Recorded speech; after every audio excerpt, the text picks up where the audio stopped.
Rabbi Cohen, I'm so happy that you came on to hang out. It's really nice to see you. Well, thank you so much for having me. I've been waiting for this day for a long time. You are so brilliant and kind and so loving and lovable. And every time I'm with you, I wind up talking about you to the next person I see for like the next 10 days, because you always say things that are so refreshing about the world and about humanity. And I just can't get over it. So I'm so happy to see you. Well, thank you. I've been talking about you for a while also. That's so sweet. The empowerment, it's all good. Trying to spread some light into the world. We need it. Yeah, we need it. You're so good at it. So good at it. There's so many things I want to ask you. I guess I'm going to start with this actually, because the last time I saw you, you were telling me about a lot of just really beautiful things that you've done for people with there's no agenda. It's just about showing up for people. And I wondered if you could, and you don't have to, and we can always edit this, but I wonder if you wouldn't mind sharing, just it meant so much to me, the story you told about this jeweler that's nearby. Yeah. Because I just feel like we're going to get into your books and we're going to talk about how accomplished you are and all the beautiful things you know, and that's going to be really juicy. But I was just so struck by how you look for places and ways to show up for regular people all the time. And God, the world would just be such a good place if everyone could think about doing that a little bit more. Well, thank you. I mean, it's funny. I was with somebody yesterday who I was trying to guide in terms of thinking about what faith means for them. And the story you're referring to me, is just a great example of a foundational principle, which is that, God is not asking us to change the world, but God is asking each and every one of us to change the world of one person every day. And no encounter is random. And there's always some new light to be revealed. The story you're referring to was a time of a lot of challenges for people. It was really at the height of COVID, but there was another terrible tragedy that took place in our community. Not too far from us, there was a botched robbery, and there was a murder of the owner of a jewelry store. And it was really like unheard of to have such a tragedy in our community. And the store was closed down, and you always are able to eternalize a moment when you infuse it with kindness. Like, how many of us actually remember what happens every day? When we open up our hearts to people, it becomes unforgettable. And I'll never forget, I hang out at coffee shops a lot because I see more people, I see more people at coffee shops during the week than I do at synagogue. So, and there's a lot of opportunities to do acts of kindness. And I remember getting into my car and seeing this metal door over the jewelry store, which had been shut since the murder. And I saw a man who was beginning to open it up. And I realized this might be the son of the person who was murdered. And to this day, I remember asking myself, do I go back in my car and ignore him? Or do I go over to him and let him know that we're thinking about him? So I decided to go over. I introduced myself. I didn't know him at all. He told me it was the son. And I just wanted him to know that we are here for him and the Jewish community is thinking about him. And then I asked him, I said, when are you opening up the store? And he said, he's opening up next week. And I said, would you mind if I let our community know when the store is opening up? And he said, no. And at the time, we had developed an app called Making the Mitzvah Moments app, which was an effort in the midst of COVID, the first week when there were seniors who were shut in. They couldn't get to the pharmacy. They couldn't get to challah. We decided that we would create an opportunity for instantaneous kindness. And it launched this huge effort to flood the world with kindness. Somebody said, somebody needs to get to pharmacy. We got it there. We delivered 40 chalot before Shabbat just to give people food for the Sabbath. And then I asked everybody in the community to create a flash mob of kindness for this family as they opened up the store. And she was so overwhelmed by the acts of kindness in that moment that she wrote me months later. She's actually come to visit at the synagogue. She This felt is the widow of the widow. Yep. yeah. She felt she got more support from us than from her church. And she said, the acts of kindness of the Jewish community restored my faith in humanity. And that led to a continuum. Whenever she goes in, I mean, she always asks about us. And then I may have shared this with you, but we had a granddaughter who was born a couple months ago. And my first walk that I took with her outside of our home was in a stroller to meet the widow. And she was so overwhelmed with that sense of life that she said she wanted to give my granddaughter, this little necklace, because she said, I'm all about trying to bring life. And I said that I want my granddaughter's first memory that she may not know now, but that will tell her that she went into the world to try to bring a little bit of light where there was darkness. And people's worlds can be transformed. I'll give you two examples. I was just in Florida. Like, it's so simple.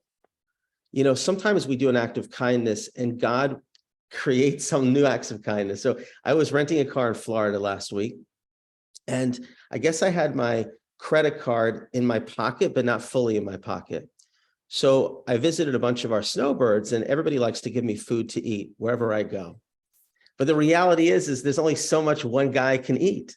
But this person gave me like a bottle of Snapple, like this closed water. And here I am going to the airport, and I got to throw it in the garbage. But I say to myself, well, how about the guy who is driving the rental car bus? I'll give him this food. And he was so gracious. And then 10 seconds later, he runs out to me and says, oh, you dropped your credit card. And I believe that it was only because I saw the face of God in him.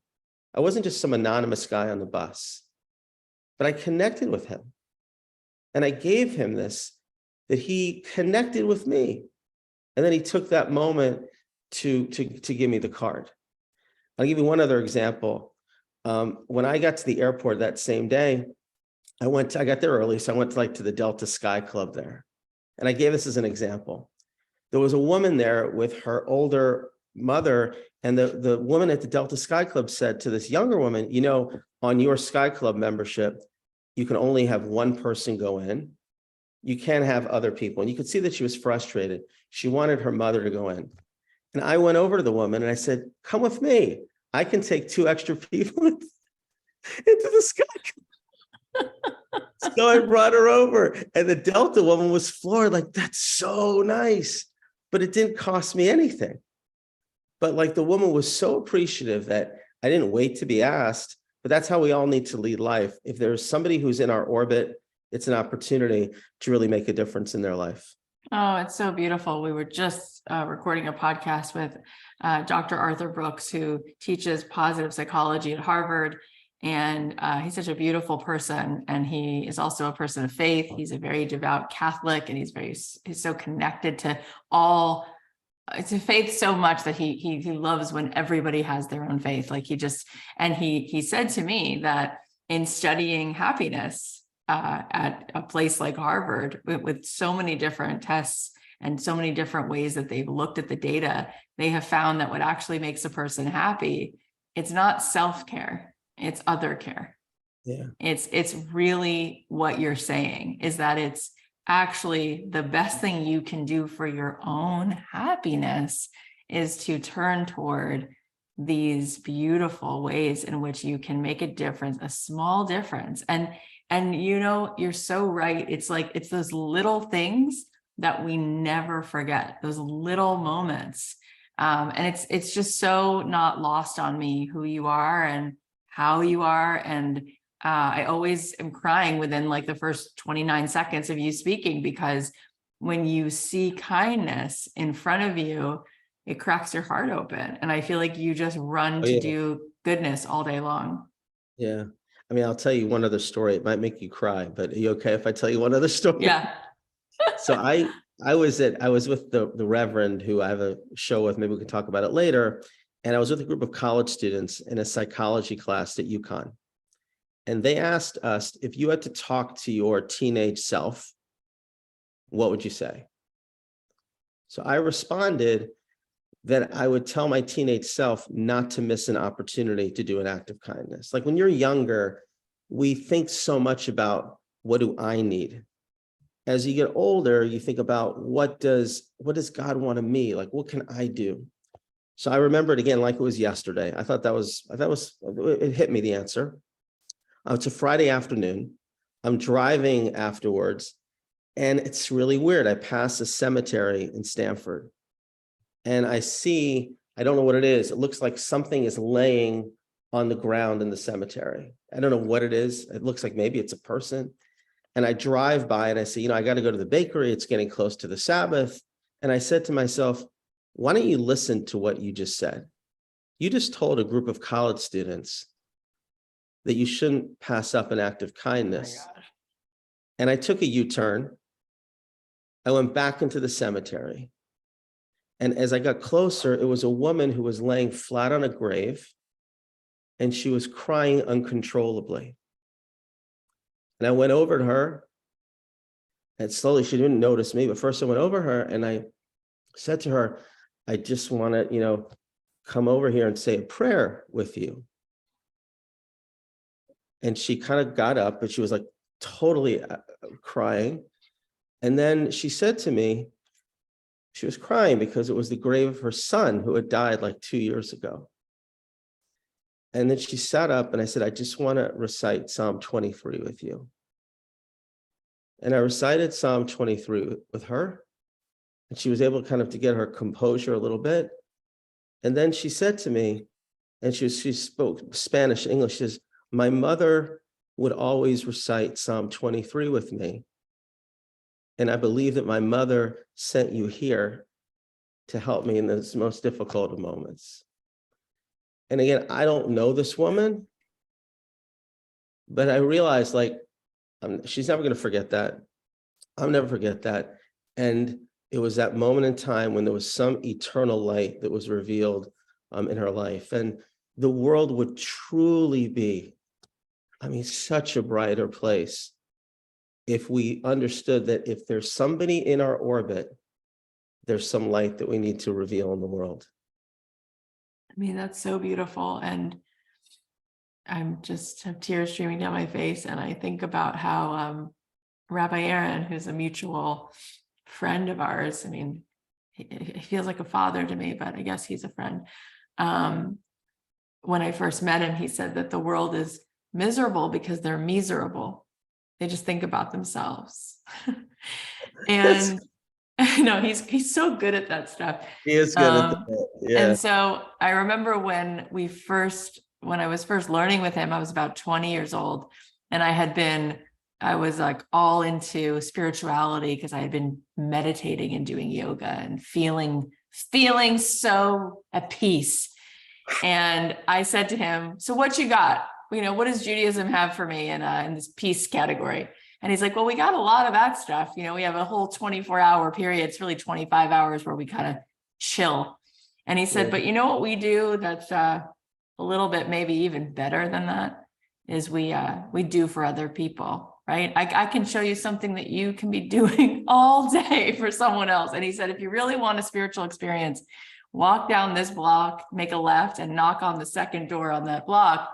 There's a woman in there who needs you to do her dishes. That's going to be a spiritual experience. That'll blow your mind. And I was just like, oh, right. There is so much we can do that's not about putting our ladder on the wrong wall of success. It's about how we get so much back when we give to other people. And Rabbi, just hearing you tell these stories, I feel like I am the winner. Like I'm the recipient of all this oxytocin, just listening to the fact that you did these things. That's what kindness does. That's how much power is it. The minute you did it, and then all the moments of you telling it or whoever, it's an endless giver of life. So you have written a couple books. You have a radio show with Reverend Greg Dahl. I love that a rabbi and a reverend have a radio show, as it should be. It's so beautiful, the binding and the way that we come together and braid our lives together. But one of the big things that you had to say in your book, your first book, What Will They Say About You When You're Gone? Creating a Life of Legacy, is you were helping people really distill that down. What does it mean to live and create a life of legacy? What does that mean to you? I mean, that is such a giant and probably the most important thing to ask. It is. I think that, the genesis of the book for me was both personal and professional. My mom passed away from a brain aneurysm when she was 44 years old. I'm the oldest of 6 children. And I remember like it was yesterday, I was in Florida visiting my mom's parents without a care in the world.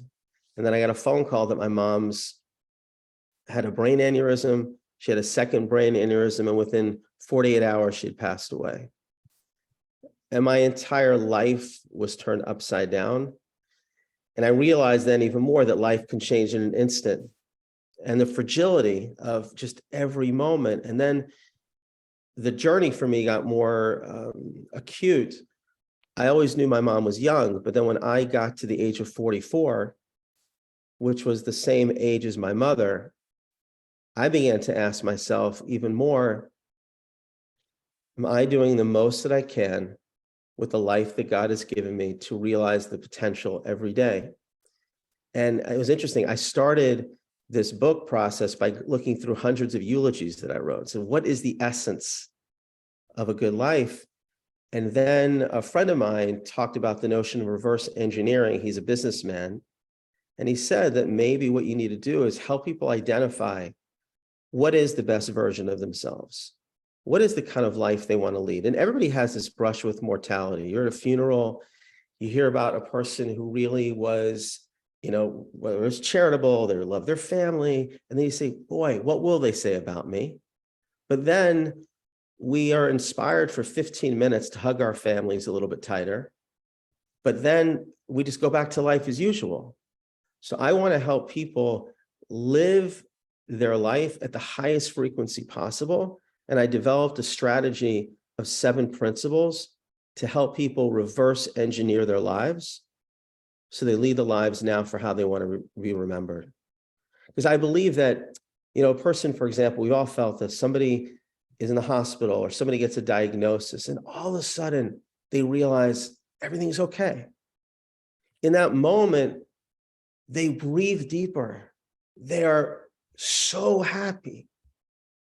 And then it kind of goes back in back in their head, and they get like bothered with all the negativity, and they just go through life.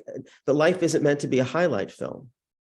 It's meant to be lived really with such tremendous potential. And, that was really the guide for me. I see it certainly as a rabbi. Somebody says that they're sick and they say, pray for me. And then all of a sudden I'll never hear from them again, not because God forbid they died, but now they don't need the rabbi anymore and they go back to life as usual. But I do believe that it's possible to slow down time, for people to turn off the outside world, to listen to the inner voice that's inside every single person. And my strategy is not to have people be somebody they're not, but it's to create the sacred space to listen to the voice inside of them that says, this is who I am. This is who I really want to be. And then help them stay aligned, body and soul, every single day. And then their lives will be extraordinary. So beautiful. And you teach a class on this, right? You teach an online course. There's a way people can work with you to go through this process. I do. So yeah, it's not actually on my website. My website is RabbiDanielCohen.com, but there is something called the Legacy Academy, which I just launched in March actually now, which is a 10-month online program where people can actually work on each one of these principles through self-reflection.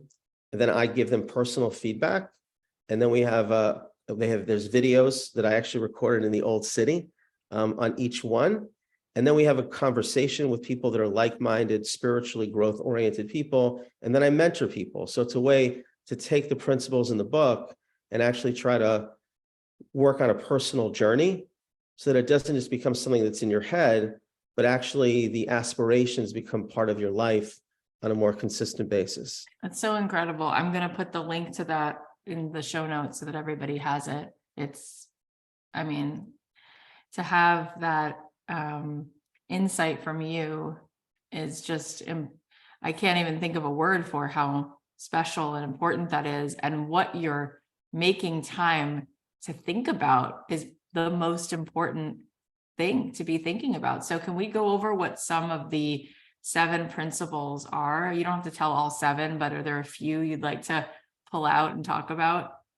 Sure. I mean, one of the things that is clear that we've talked about so far is the thing that I call the Elijah moment, which is this notion based upon a story. You know, Elijah may have appeared in your life, may have appeared in mine. He kind of shows up like sometimes to give somebody a little extra strength. And there's a story that I use as a foundational story about a person who went to a mystic and said, I want to see Elijah the prophet.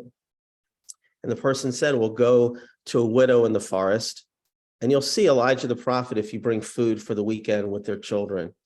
He goes for the weekend, doesn't see Elijah the prophet, and then goes back on Sunday and says to the mystic, you promised me I would see Elijah the prophet. And the mystic says, take the food back into the forest. This week you'll see Elijah the prophet. And he's within earshot of the home, and he hears a child crying out to the mother and saying, Mommy, where are we going to get food from for this Sabbath? And the mother turns to the child and says, just like Elijah came last week, Elijah's going to come again. And it was in that moment that he realizes that he was the Elijah that this woman was waiting for. And it really relates to everything that we've said, which is, you know, Mark Twain said the 2 most important days of your life are the day when you're born and the day when you understand why. And when you're in a particular place, to be that messenger, to help somebody, again, feel a sense of hope and life and light, you're going to make a huge difference in the world. One story that always stands out in my mind, I was in a Philadelphia train station, and I guess I look like a generous guy. An older man in his 70s comes over to me and says, would you mind buying me dinner? I said, sure. How about the Dunkin' Donuts over here? So well, you know what he said to me?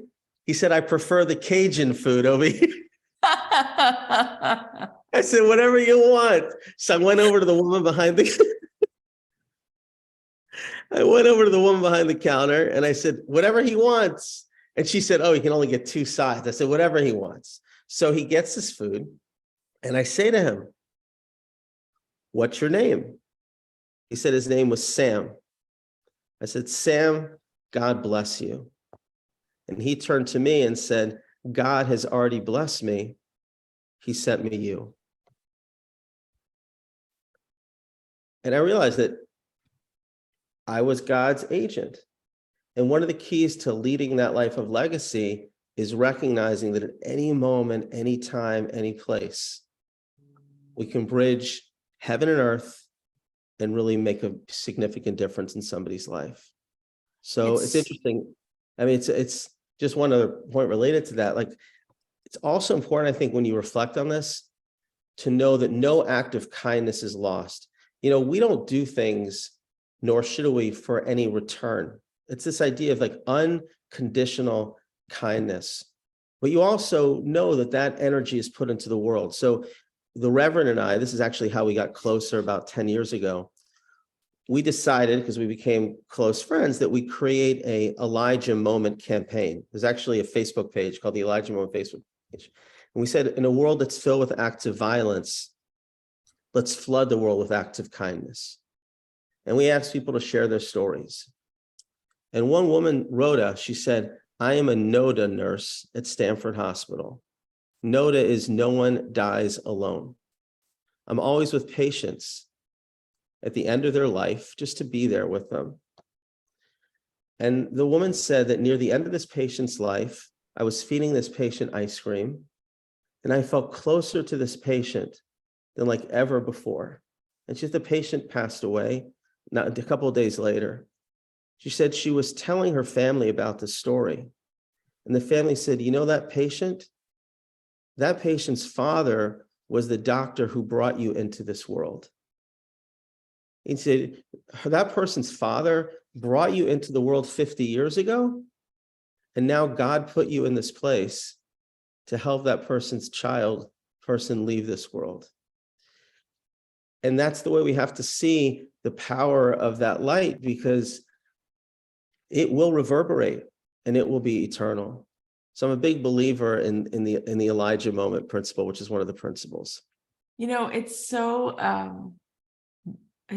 massive, because every day, I've had the honor to talk to so many people around the world because of the show. I'm so grateful for it.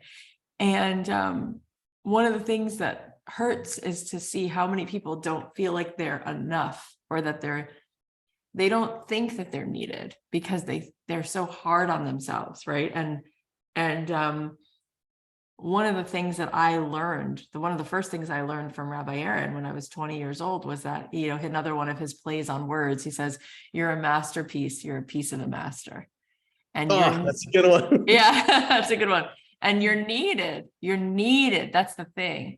And even this man, Dr. Arthur Brooks from Harvard, was talking about this the other day, that the greatest gift you give someone is to let them know that you need them, that they're needed. And so he said, if you ever meet someone, whoever it is, who seems as though they're less fortunate in a moment, ask them for a blessing, like let them know that you need them. But what would you say when somebody is caught in that place of thinking of themselves as not needed, thinking of themselves as nothing extraordinary or nothing special? So I would say that, and I'll explain what I mean by this: focus on God's love of you. There's a concept in Judaism, but you don't have to be Jewish to do this, that in the morning, there's two things that you say. You say, "Thank you, God." First of all, you say, "Thank you, God. Thank you, God, that I'm alive." But then you say, "Thank you, God, for believing in me." Yeah. We believe that every breath that we take is a gift that God is investing in us. And I may have shared this story with you when we met at some point, but I'll never forget the story of the man who was in his mid-90s during the height of COVID from Italy. And unfortunately, he had to be on a ventilator. And thank God he survived. But as he was leaving the hospital, he was given the bill for a ventilator for one day. And he started to cry as he was leaving the hospital. And the doctor said to him, "Are you crying because you can't pay the bill for the ventilator?" He said, "I'm not crying because I can't pay the bill for the ventilator. I can pay." He said, "But I've been breathing God's air for free for 94 years. And now I know how much one day's breath is worth." And I literally think about that every time you take a breath, God is giving you a bear hug and says, it's not important what other people think. I believe in you. There's something that you can accomplish today that is different than yesterday, that is different than tomorrow, that only you can do. And the world is counting on you. And when I wake up with that, because a lot of times people get stuck in the past, they get anxious about the future. But today is the only moment that we have. And I believe that if God invested us with life, that means that God loves you, God believes in you, and there's something unique for you to accomplish in the world. And I think reminding ourselves of that can be very empowering, very life-affirming, and very hopeful. And I try to encourage people to think about that also. That is such an incredibly powerful story. I mean, what the oxygen has been worth for 94 years. It's just, that is such an I mean, it's just, I don't even have the words for it, but I think what's like so crazy making is how much, I was speaking to someone the other day and he's like, we think the world is addicted to opioids, and that's true. But the thing that people are really addicted to is attention. People are attention fiends. It's like, did it get a like? How many people are following me here? It's like this never ending craving for success, quote unquote, in doing big things. And what you're talking about is when we talk about being needed or, making a day, that's worthy of feeling satisfied with, it's not about how much attention you got. It's not about how many people followed your Instagram. It's about moments, like the moments you just shared, going over to a woman who you don't even know, who's sobbing at her son's gravesite and saying, I want to say this psalm with you. I mean, how is it that we have gotten so off track and people seem to value themselves based on how quote unquote successful they are with attention, right? How big it is versus those way more important things that make a life actually what a life is. I think we're living in a world that obviously, like, the countercultural forces that are getting in people's ears and getting in people's hearts is very overwhelming. And just like, for example, if I was going to, fortify myself, we all know that in the face of an adversary that is very strong, we have to fuel ourselves to push back. And I think that we are so tied into the noise and device and false and counterfeit pleasures. When there's no resistance, that literally fills us up. And we think, by the way, I think anybody would agree that on the surface, these things may seem to give us real happiness and purpose. But at the end of the day, if you say to somebody, did that like give you deep happiness? That accolade or bonus give you long-lasting fulfillment? People will say, I still am empty. I'm still empty. So I do think that finding ways to help people, and I think the first step, this, by the way, is another principle in the book, which is called seizing meditative moments, which is literally turning it all off to tap into what's inside, is definitely one of the other important strategies to listen to that voice. There's a beautiful story that I think about a lot, which is a farmer once lost his watch in the barn. And he had everybody running around the barn to try to find this watch, and nobody could find it. And everybody went inside to get lunch. About 10 minutes later, a young 8-year-old boy comes back and says, I found the watch. And the farmer says to him, how'd you find it? We had like 10 people running around trying to find the watch. He said, all I did was I put my ear to the ground and I heard the watch ticking. Because sometimes there's so much noise, you don't hear it. There's not a single soul in the world that doesn't want meaning, that doesn't want love, that doesn't want a deep sense of purpose. So it's important, and that's where our conversation is important, to help give people the strength. And it takes a lot of strength. Like sometimes I'll say to people, let's just, let's talk and write down a reflection. How do you want to be remembered? What's important to you? I don't have time. You need to make the time to do it. Because then when you make the time to do it, now when you're healthy, when you can change something about your life, this will be the best investment that you can make in your soul now. Don't wait when you're, God forbid, on your deathbed. Think about this right now. And I believe people can do it, but it does take partners in the process. It does take a little bit of courage, because the world is saying, don't do it. The world is giving us counterfeit pleasures, but that's really one of the keys, is creating these meditative moments is another very important principle. I can have and I say this, I can have all the aspirations in the world, but unless I do, and you're familiar with this term, a cheshbon hanefesh, which is an accounting of the soul on a consistent basis, I'm not going to actually realize what those life aspirations are.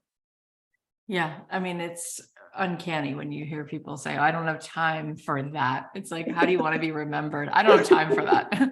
What's so important? What's so important? You have no time for that? I know. But when you talk about all of these beautiful ways we can show up in these acts of kindness, and then we talk about living to our full potential, is there something that each one of us sort of has this like Michelangelo full potential, or is the full potential really about those small acts of kindness? You know what I mean? Like, which one is it? Because I feel like we are also wanting to achieve. We're very achievement oriented, and And then at the same time, it sounds like everything important that we've actually talked about comes down to just making a difference for one person. So is that it? Like, do we meet our full potential, or is there something else that we were each kind of given to do and we kind of know what that is and we need to pursue that? I'll give you a nice, good answer. Yes, and yes. Yeah.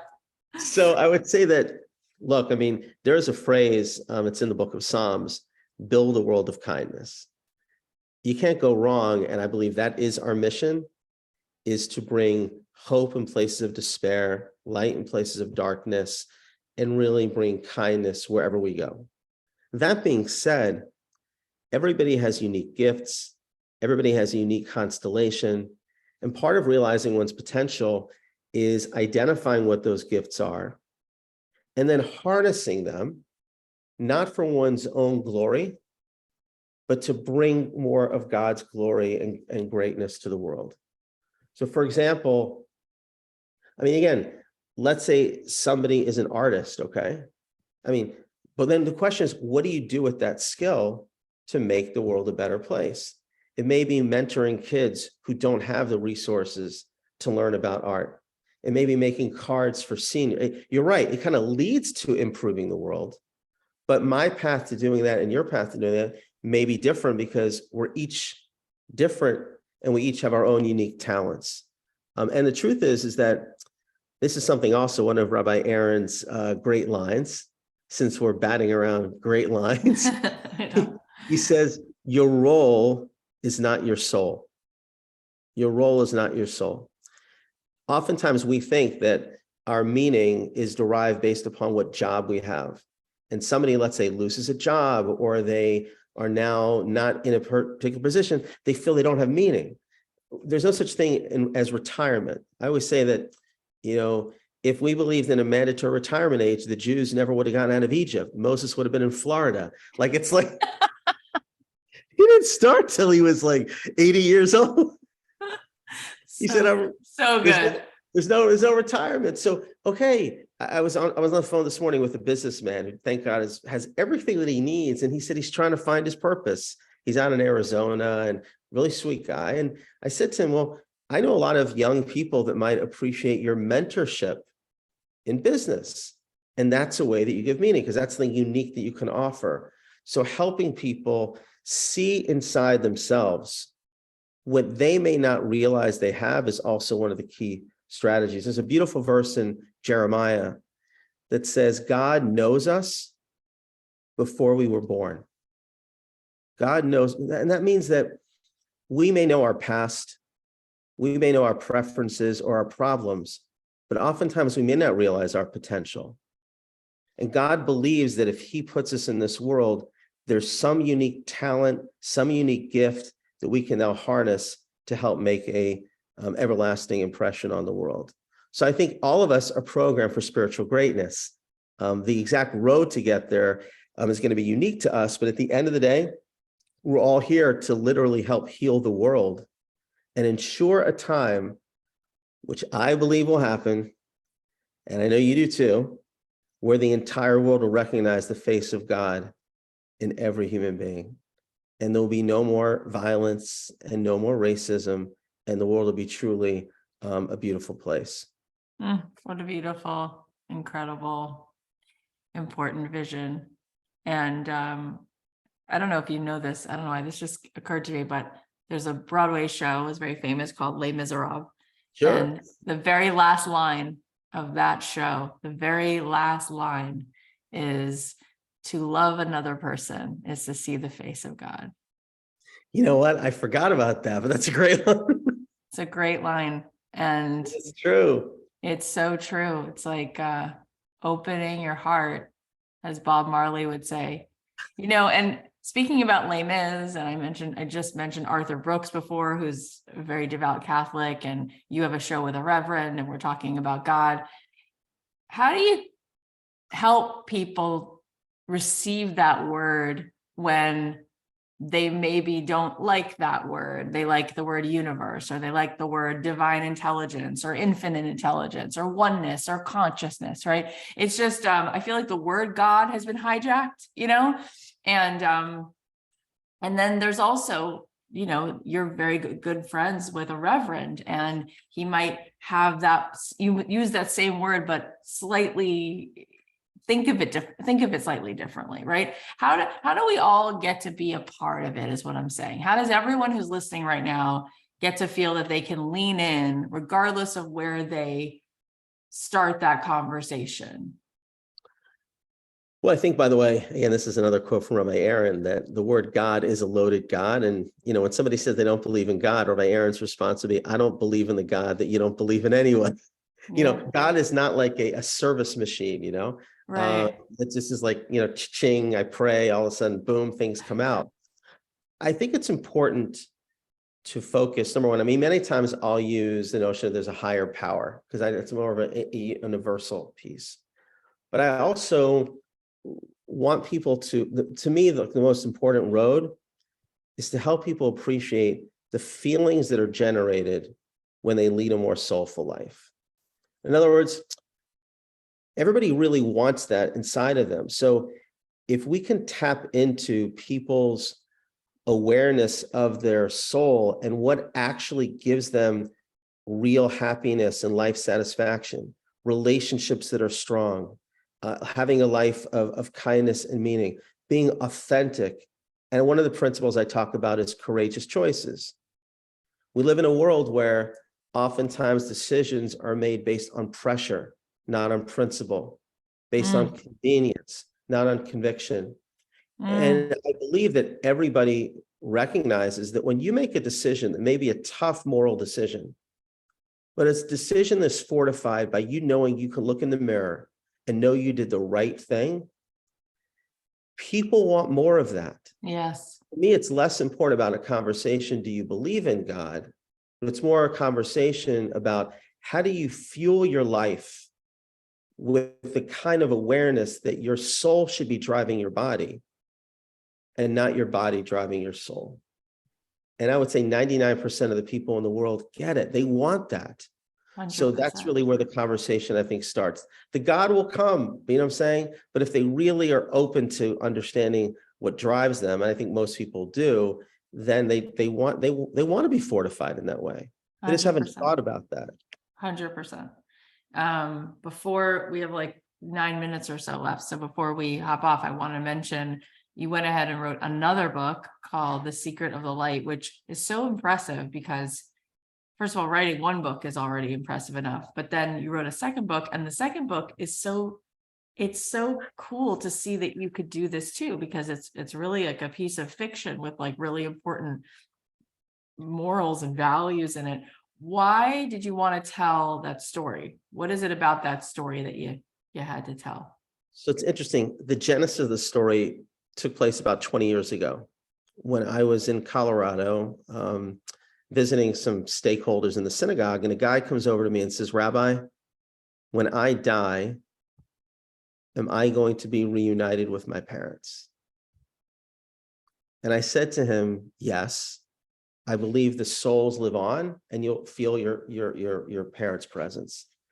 About 7 years ago, we've been close ever since, he said, do you think you can write a book that gives people a sense, even after a traumatic loss, that they still have a connection with the person who passed away? And I actually started a journey of a nonfiction book about the journey of the soul. And then my agent said to me, maybe you should write this as a parable, and it might actually resonate more. So I wrote this story, and a piece of it, of course, there's a piece that's autobiographical. My wife likes to say is the book is not autobiographical, but the beginning of the book is. It's about a young man in his 20s who is living in New York City in the 1980s. He's thinking about going to law, not 100% sure. And then he has a crisis of faith after his mother tragically and suddenly passes away. He loses faith in himself and in the world.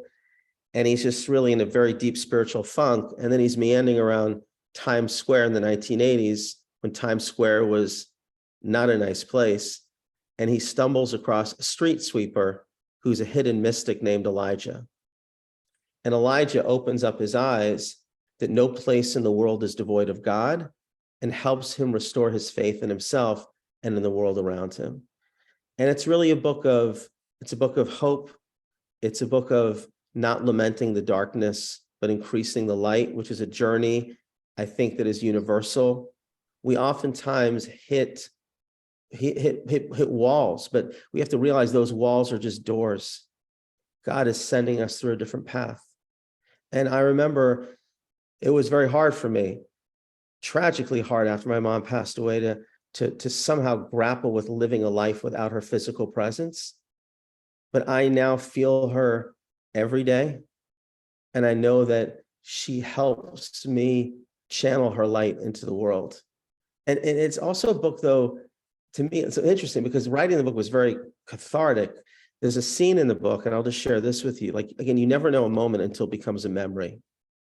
So I'll never forget when I was 5 years old around. I was flying a kite with my mom's dad at the parking lot of the synagogue in Atlanta. And it was one of the most joyous moments of my life because the kite went so high. It was the only time in my life that I never saw the top of the kite.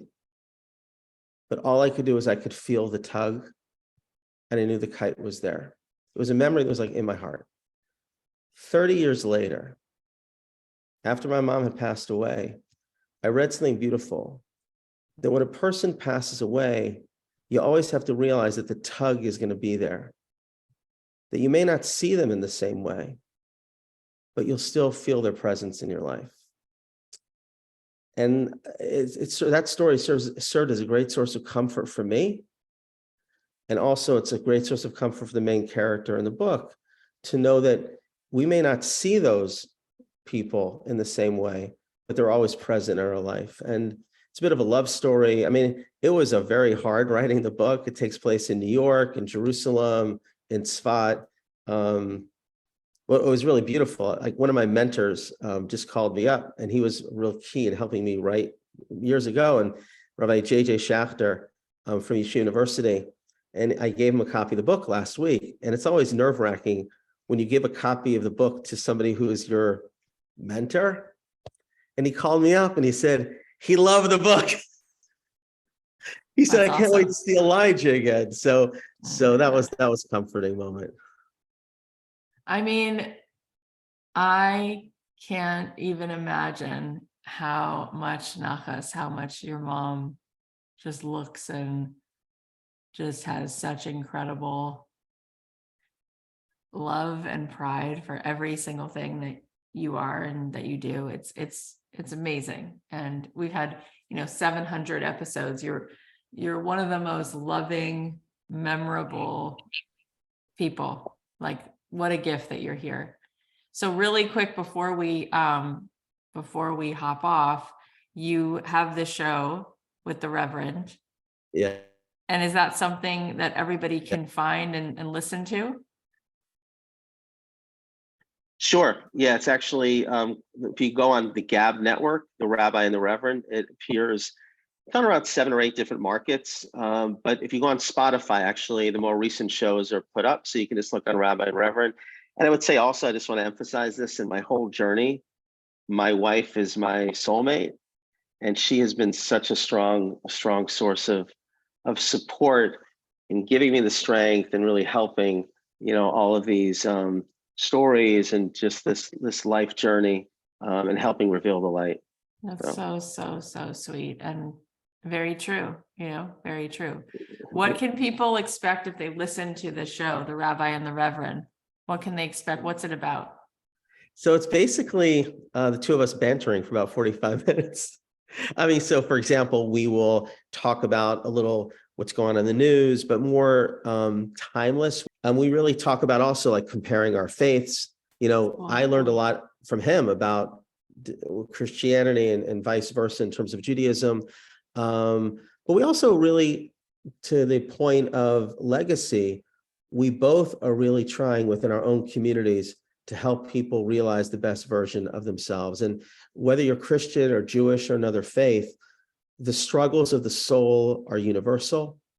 And we share different strategies and our own stories about how we can hopefully empower people to transcend the challenges that everybody faces today to become the best version of themselves.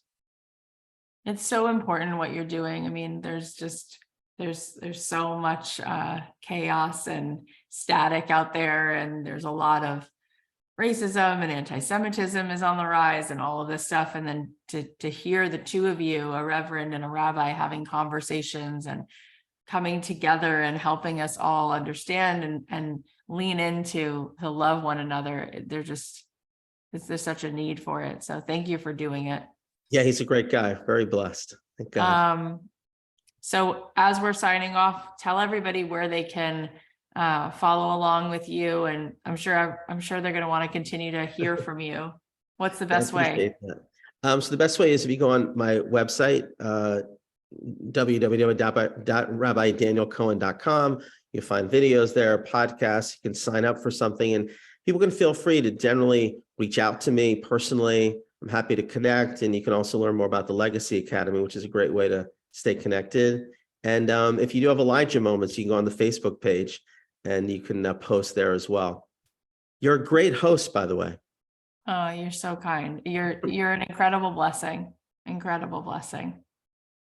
Thank you so much And for God should bless coming you and on. everything that you do. Amen. Thank you so Amen. much.